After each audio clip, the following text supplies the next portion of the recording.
Shalom, selamat pagi. Bagaimana kabarnya? Mister harap semua sedang baik-baik saja.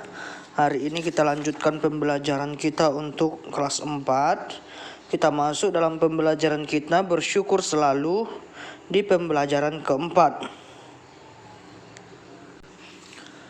Namun sebelum kita belajar, mari kita satukan hati kita, mari kita bersatu di dalam doa. Tuhan Yesus, kami bersyukur ya Bapa buat hari ini.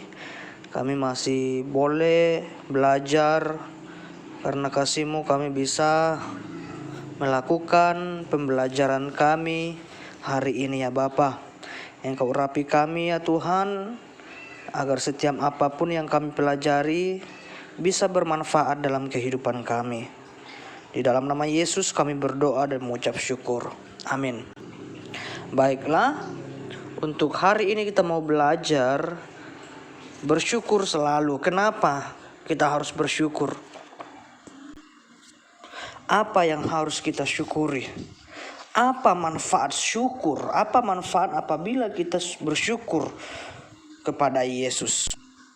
Seperti di dalam materi bagian A, apa itu penyakit kusta? Hal-hal yang tidak benar tentang penyakit kusta. Bagian keduanya penyakit kusta dan dosa. Bagian ketiganya Tuhan membenci dosa, bukan manusia yang berdosa. Bagian B, reaksi ketika sakit atau sembuh.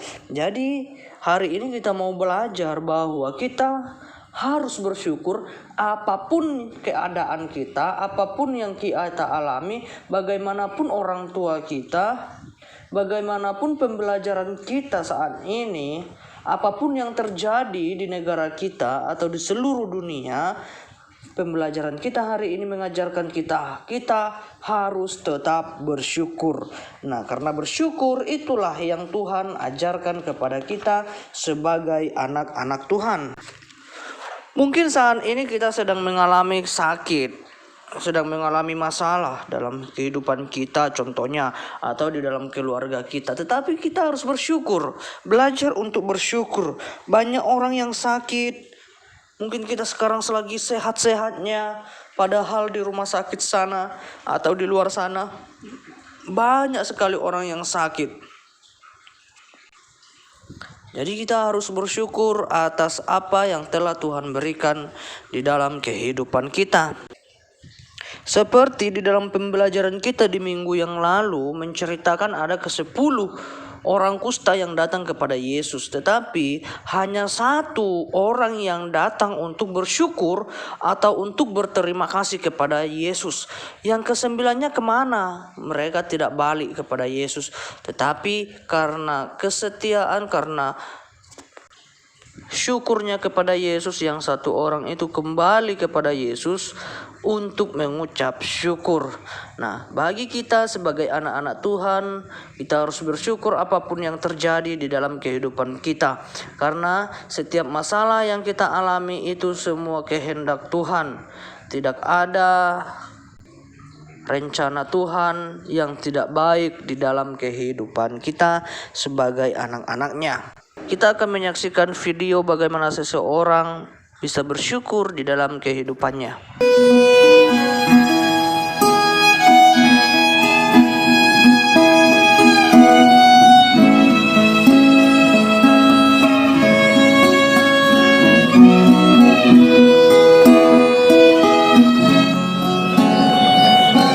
Kenapa aku gak punya ayah sama ibu, sedangkan teman-teman lain aku punya? Kenapa aku harus hidup sebagai yatim piatu, Nek? Kamu harus sabar, cucuku yang cantik. Ini adalah kenyataan hidup yang harus kamu terima. Tapi aku mau sama teman-teman aku. Lebih baik aku mati aja deh. Jangan bicara seperti itu, cucuku. Hidupmu itu sangat berharga.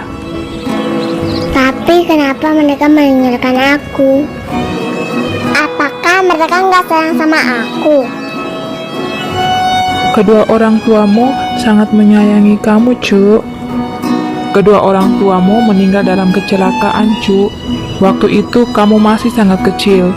Lalu Sejak saat itu, nenek membawa kamu dan kamu tinggal bersama nenek sampai hari ini. Tapi aku mau ibunya ayah bukan sama nenek. Loh, kok kamu tega banget sih, Cu, bilang gitu sama nenek? Nenek ini juga sangat sayang sama kamu. Lebih baik aku mati aja deh supaya aku bisa lihat ayah dan ibu. Kamu jangan bilang seperti itu, Cu.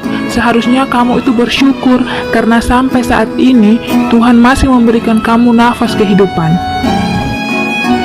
Aku mau bertemu sama nenek, tapi aku mau pergi aja deh.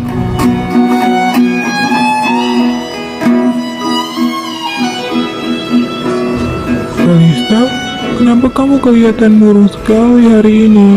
Apakah kamu ada masalah? Iya nih, aku lagi banyak pikiran. Cerita dong sama aku, siapa tahu aku bisa bantu kamu. Aku sedih, kenapa aku jadi anak yatim piatu? Sedangkan kalian punya ayah dan ibu. Kalau aku cuma punya nenek. Kenapa hidup aku seperti ini? Kalista, kamu jangan sedih seperti itu. Apapun keadaanmu saat ini, kamu harus tetap bersyukur kepada Tuhan. Kamu harus bersyukur karena kamu masih mempunyai nenek yang selalu setia merawat kamu dari dulu sampai sekarang. Iya sih, tapi aku merindukan keluarga yang lengkap. Iya Kalista, aku ngerti banget perasaan kamu saat ini. Tapi inilah kenyataan Kalista, kamu harus bisa menerimanya. Iya.